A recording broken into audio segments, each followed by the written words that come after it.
Halo, assalamualaikum warahmatullahi wabarakatuh. So happy untuk kembali lagi sharing-sharing soal ilmu kepewekaan yang akan ada di YouTubeku.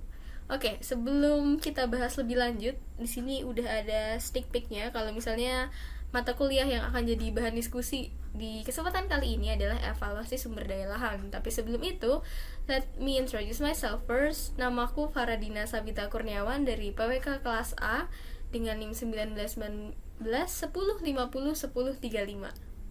Oke, as we already know, sebenarnya di kuliah PWK itu ada banyak banget cabang ilmu yang bisa kita pelajarin, dan salah satunya adalah mengenai evaluasi sumber daya lahan. Jadi sebenarnya apa sih evaluasi sumber daya lahan? Jadi evaluasi sumber daya lahan adalah salah satu mata kuliah yang ada di PWK UNED dan mempelajari soal pendekatan yang dipakai untuk mengetahui potensi dari suatu lahan yang ada di suatu tempat. Dan salah satu subtopik bahasan yang ada di mata kuliah itu adalah Engineering Geological Mapping. Jadi sebenarnya Engineering Geological Mapping bisa diartikan atau didefinisikan secara sederhana dengan cara mentranslate arti dari masing-masing kata yang ada di penyusunan subtopik tersebut, yaitu Engineering Geological Mapping. Jadi ilmu ini adalah, atau subtopik ini membicarakan mengenai teknik pemetaan geologi yang digunakan nantinya untuk perencanaan, khususnya untuk mahasiswa PWK itu sendiri. Jadi di dalam ini bisa dilihat dibagi lagi sebenarnya ke dalam 3 topik utama, ada geohidrologi, geomorfologi, dan geodinamik, yang nantinya kita akan diskusikan lebih lanjut di slide-slide berikutnya yang ada di kesempatan kali ini. Jadi balik lagi ke definisi awal dari Engineering Geological Mapping, ini membantu memetakan lebih ke strukturnya dari lahan yang akan kita bicarakan atau menjadikan topik dari lahan tersebut. Oke, without any further ado, let's move ke gambaran umum dulu soal lokasi penelitian, daripada nanti nggak studi kasus dan bingung untuk menjelaskan lebih lanjut soal materi ini. Jadi di sini ada tabel soal batasan utara, selatan, barat, dan timur dari lokasi penelitian yang akan dijadikan studi kasus pada pembahasan kali ini. Mungkin ada yang bisa nebak di mana, tapi setelah itu bisa lihat di bagian bawah itu ada Kecamatan Mayangan. Yap, seperti kata-kata yang ada di slide tersebut, ada highlight Kecamatan Mayangan. Jadi Kecamatan Mayangan merupakan salah satu kecamatan yang ada di Kota Probolinggo, Provinsi Jawa Timur. Di sini juga udah cukup terjelaskan dan kecamatan ini memiliki luas wilayah sebesar 8,67 km persegi dengan jumlah penduduk 63.177 jiwa. Itu sebenarnya ada beberapa kelurahan yang ada di Kecamatan Mayangan tersebut. Untuk memudahkan visualisasinya, lokasi dan gimana bentuk dari lokasi penelitian tersebut, langsung aja kita move ke bagian petanya.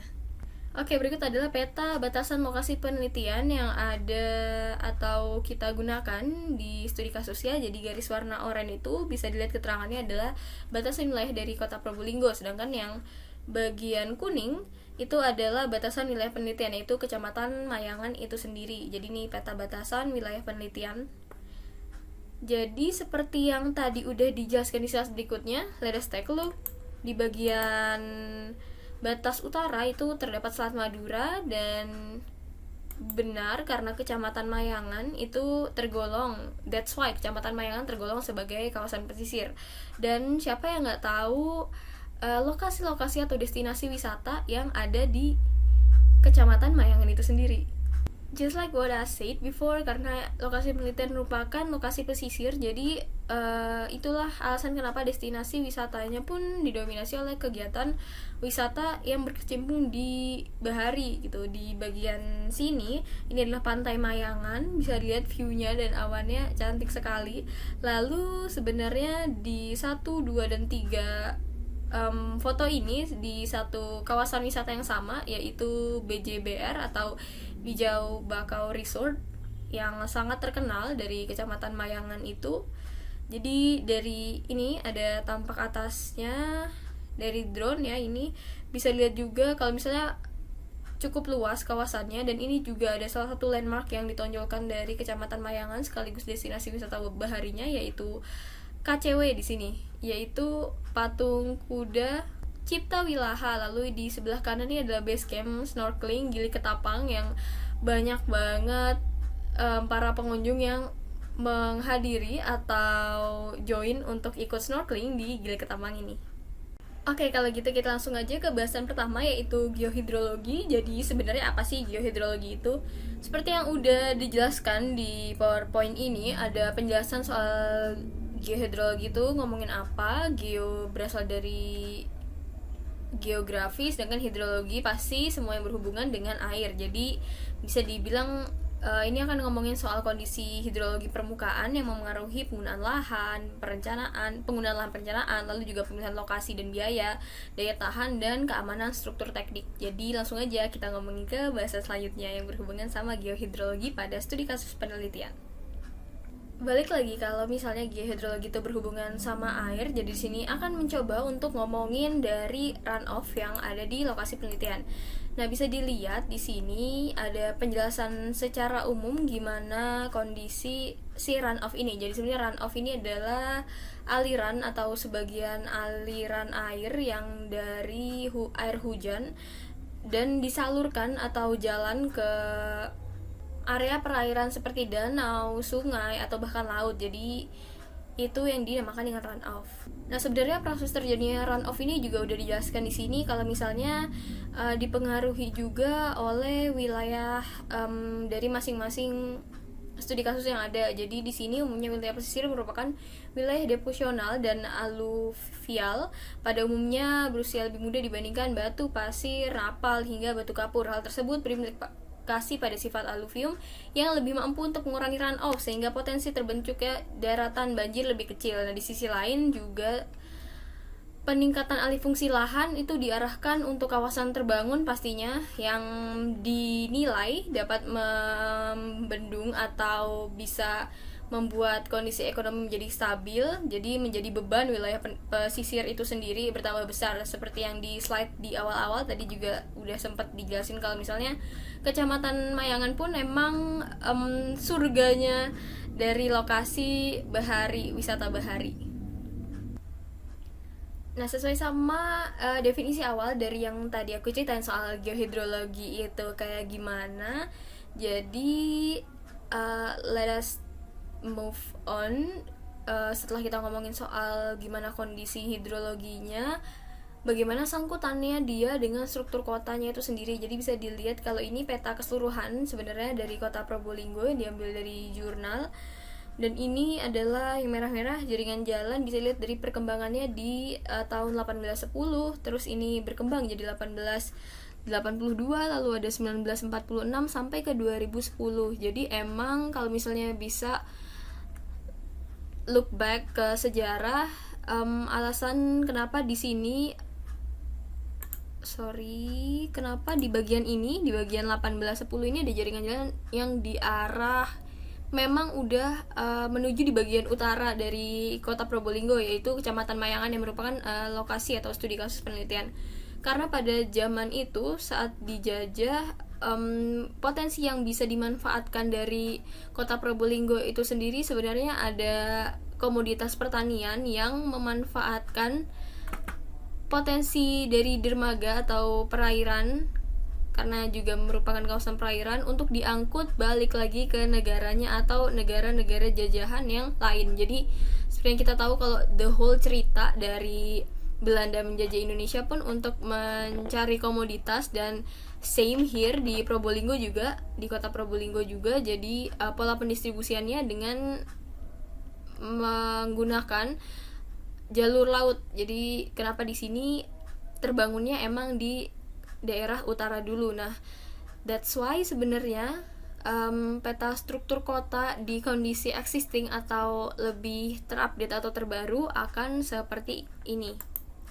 Jadi berdasarkan peta ini, dan jika boleh mengaitkan dengan teori struktur kota berdasarkan hasil analisis, kota Probolinggo yang pusatnya ada di Kecamatan Mayangan itu sendiri berbentuk sektoral dengan pusat di alun-alun. Jadi bisa dilihat alun-alun yang dimaksud itu ada di tengah dengan warna biru sebelah sini, makanya ada keterangan CBD atau Central Business District.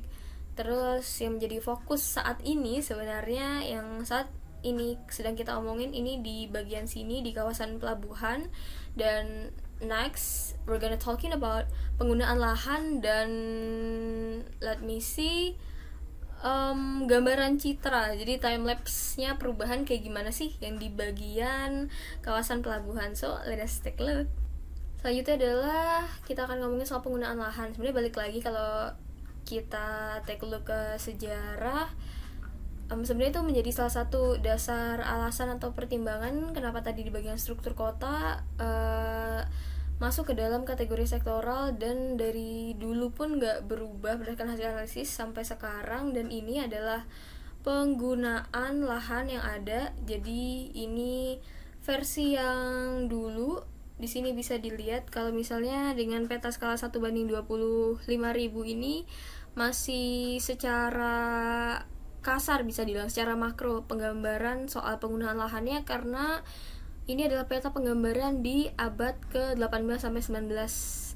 Jadi di sini bisa dilihat di bagian A itu ada alun-alun. Begitu juga dengan fungsi-fungsi kegiatan lainnya seperti yang sudah dapat dilihat sendiri sebenarnya di bagian legendanya di sini. Kalau kayak gitu langsung aja kita lihat penggunaan lahan yang terbarunya. Apakah ada perbedaan khususnya dari segi pelabuhan, penggunaan lahan di bagian pelabuhan? Karena bisa dilihat di sini ini hanya sekedar dermaga sederhana, karena mengingat itu juga di abad 18 sampai 19 untuk balik lagi ke tujuannya untuk mengantarkan komoditas ke negara-negara yang memang ada pasukannya dan dibutuhkan untuk ke sana gitu. Jadi coba kita lihat dan mungkin nanti juga akan tergambarkan dengan lebih jelas kalau kita ngelihat time lapse-nya. Berikut kira-kira pemetaan biar jelasinnya juga lebih mudah untuk penggunaan lahan terbaru yang ada di Kecamatan Mayangan. Bisa dilihat kalau misalnya di bagian ungu itu dengan fungsi pelabuhan, tapi di sana juga walaupun didominasi dengan warna ungu tapi juga muncul warna abu-abu yang merupakan keterangannya industri, karena di sana juga ada industri pengolahan. Dan sebenarnya jika ingin dikaitkan dengan ilmu geohidrologi yang ada di awal soal pemilihan lokasi dan biaya, sebenarnya di kawasan pelabuhan itu kan tadi ada di bagian ada sedikit ruang untuk bagian industri pengolahan. Jadi kalau misalnya bisa cerita pun jenis-jenis industrinya juga menyokong kawasan pariwisata. Jadi karena ada potensi berupa pesisir, mungkin nanti habis di time lapse bisa terlihat jauh lebih jelas gimana perubahan dari sekian dekadenya, dari ranah tiap dekadenya. Jadi bisa dilihat juga kalau misalnya karena ada potensi ada di kawasan pesisir, juga bisa dikatakan dijual gitu potensi-potensi yang ada di sini, jadi dimanfaatkan. Ada industri pengolahan yang juga menyokong kawasan bahari wisata yang paling terkenal di Kecamatan Mayangan, yaitu BJBR atau Bijai Bakau Resort. Jadi ada restoran, terus juga ada tempat penginapan, segala fasilitas yang emang ditujukan untuk nge-provide dari para wisatawan yang akan datang ke kawasan tersebut. Nah, jadi bisa dilihat di sini ada time lapse-nya dengan bantuan Google Earth. Di sini bisa dilihat dari keterangan di bagian bawah. Jadi gambaran citra di tahun 1984, 2011 dan 2021. Jadi balik lagi karena potensi bahar yang dimilikinya, karena kawasan pesisir juga. Jadi karena makin lama makin banyak yang bisa dikembangkan. Jadi tahun 1984 itu belum ada BJBR, terus juga next di tahun 2011 bisa dilihat kalau misalnya kawasan daratannya di bagian laut, di sisi laut lebih padat. Lalu juga di tahun 2021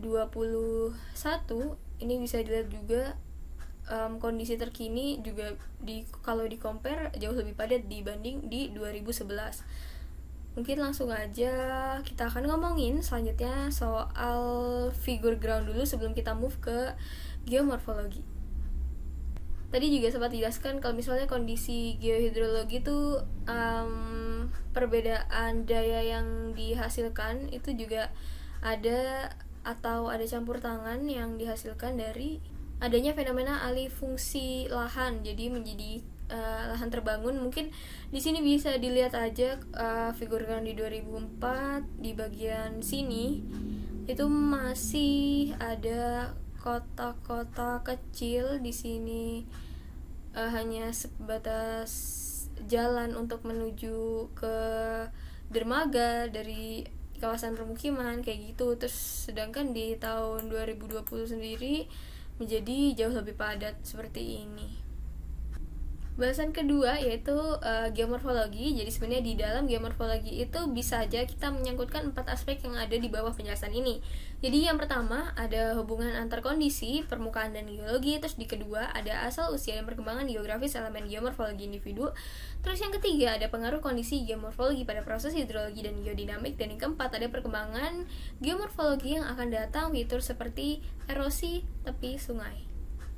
Di bagian geomorfologi kita akan melihat hasil dari dam pesisir yang ada di lokasi penelitian, tapi ini cakupannya jauh lebih besar.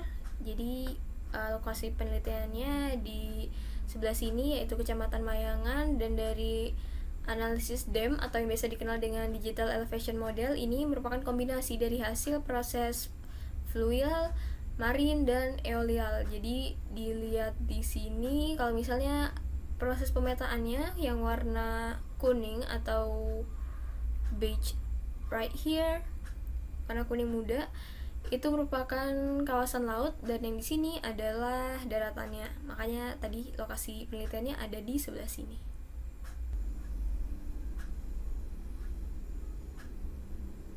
Nah, hasil elevasi wilayah selanjutnya bisa di-create atau dipetakan atau divisualisasikan menjadi penampang sebagai berikut.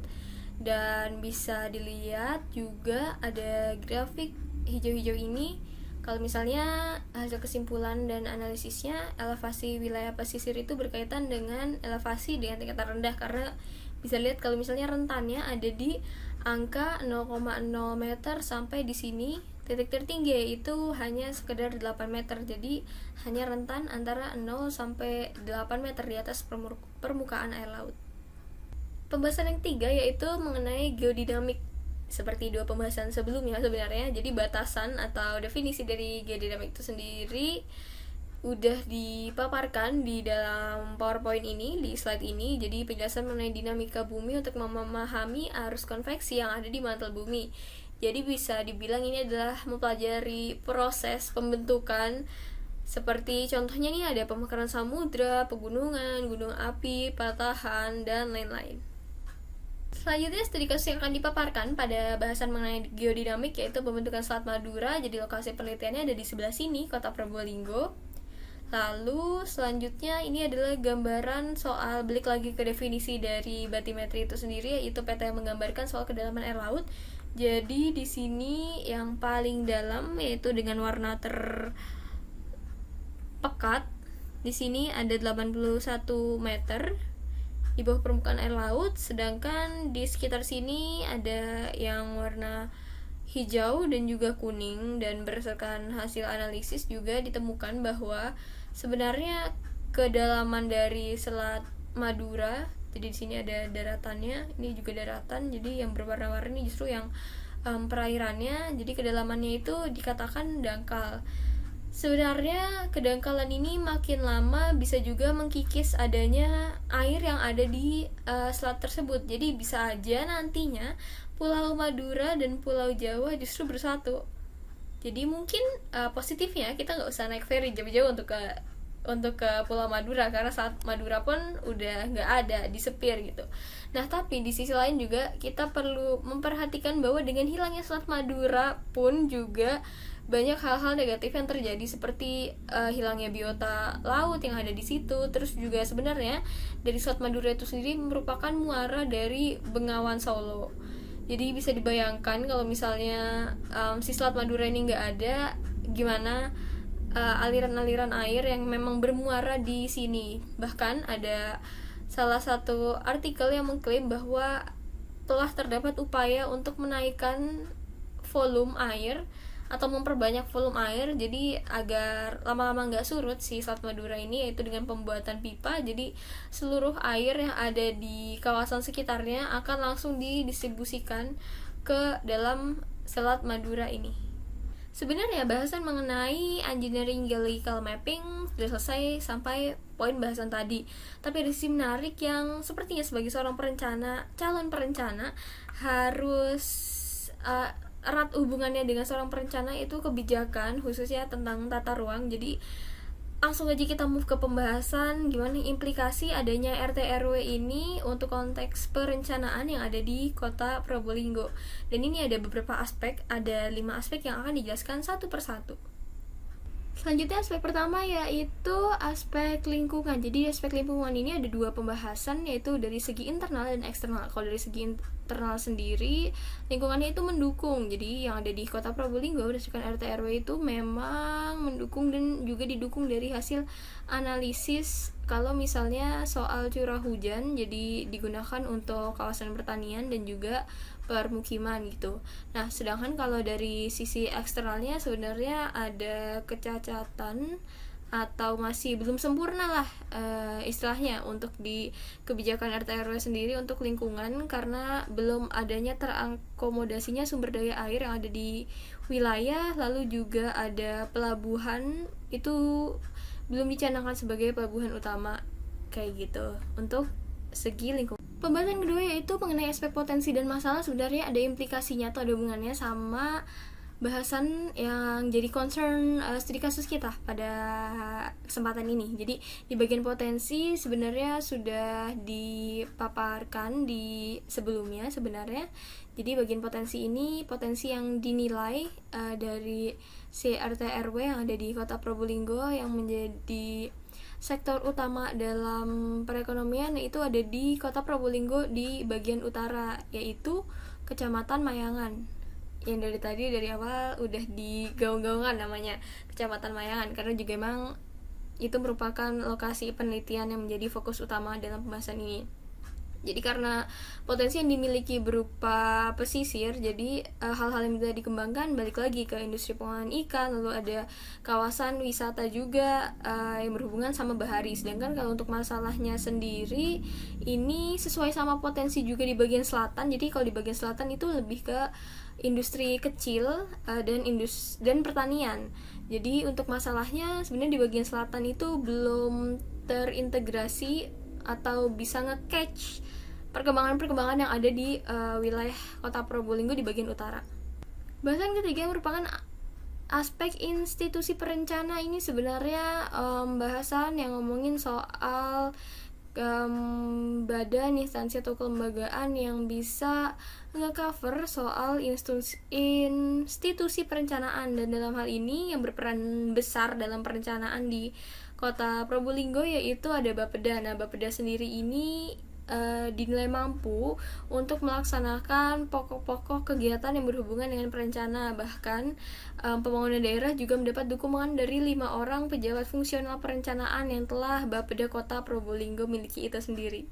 Aspek keempat yaitu merupakan aspek ruang dan waktu. Jadi sebenarnya aspek ruang dan waktu di sini itu lebih ngomongin soal perencanaan yang tadi udah disinggung sedikit di bahasan ketiga, yaitu aspek institusi perencana oleh Bapeda Kota Probolinggo. Jadi sebenarnya ada ketidakcocokan di pembahasan keempat ini, karena seperti yang kita tahu sebenarnya program yang ada di RT RW harusnya sejalan dengan yang ada di RPJMD, begitu juga sebaliknya. Namun kasusnya di sini di Kota Probolinggo ada program di RT RW tapi tidak ada di RPJMD, sedangkan gak ada program di RT RW tapi justru di RPJMD muncul. Nah, sebenarnya indikasi terjadinya hal ini adalah karena dorongan dari segi politik, karena RPJMD yang fokus itu melaksanakan program-program kerja yang telah diusung oleh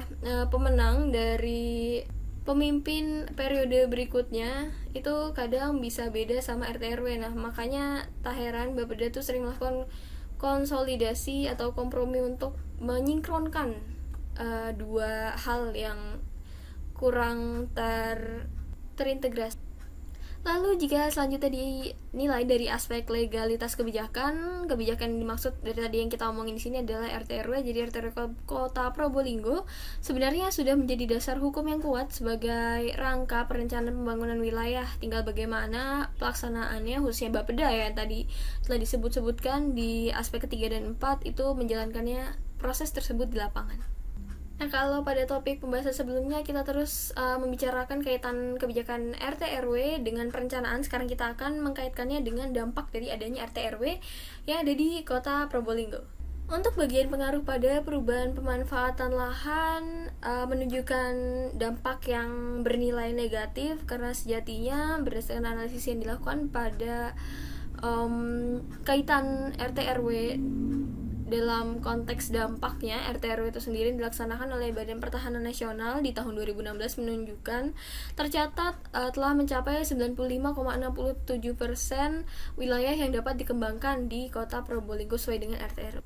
Lalu mengenai pengaruh terhadap lingkungan alam, sebenarnya tidak bisa dipungkiri kalau berdasarkan jurnal tersebut dijelaskan bahwa kualitas air dan udara yang ada di Kota Probolinggo itu bisa dikatakan dalam kategori buruk. Nah, oleh karena itu sebenarnya keberadaan RT RW bisa dimaksimalkan dengan membuat kebijakan yang berhubungan dengan contohnya seperti RTH. Jadi dengan adanya RTH itu paru-paru penghasil udara, tentu kualitas udara diharapkan dapat menjadi lebih baik dari yang keadaan sekarang.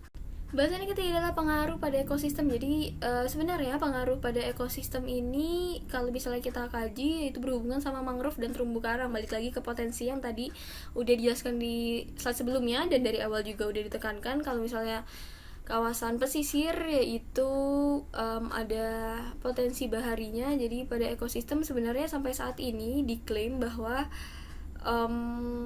keberadaan dari mangrove dan terumbu karang ini masih dalam posisi aman, tapi bisa saja akan dipengaruhi oleh perkembangan dari yang terjadi di pelabuhan. Dan pastinya nanti seperti tadi yang udah dilihat di timelapse, bisa aja di tahun-tahun kedepannya membutuhkan lahan baru untuk memperluas atau memperbaiki kegiatan yang ada di pelabuhan dan dapat saja berimplikasi pada keberadaan dari mangrove dan terumbu karang itu sendiri. Bahasan yang terakhir adalah pengaruh pada pembangunan wilayah. Sebenarnya implikasi dari kebijakan RT RW ini di dampak keempat atau dampak terakhir ini menunjukkan nilai positif. Namun perlu digarisbawahi bahwa terdapat beberapa daerah yang masih belum menunjukkan kepositifan dari pembangunan wilayah karena dukungan dari adanya atau kehadiran dari RT RW itu karena berdasarkan analisis dari nilai indeks perkembangan wilayah atau IPW yang muncul di tiap daerah atau kawasan yang akan diteliti dan direncanakan itu menunjukkan tingkat kesenjangan yang tinggi. Data yang dipaparkan pada penjelasan tersebut berasal dari dua sumber jurnal seperti yang tertera pada slide, sedangkan untuk peta-petanya sendiri seperti tadi peta khususnya di bahasan geohidrologi itu merupakan hasil dari analisis pribadi. I think that's enough for me. Kurang lebihnya mohon maaf. Thank you for your time to watch this and enjoy this video until the end. Oke, mungkin itu aja yang bakal aku sampaikan dan semoga info atau ilmu yang tadi udah aku coba share ke teman-teman bisa bermanfaat juga buat teman-teman. Sekian, terima kasih. Assalamualaikum warahmatullahi wabarakatuh.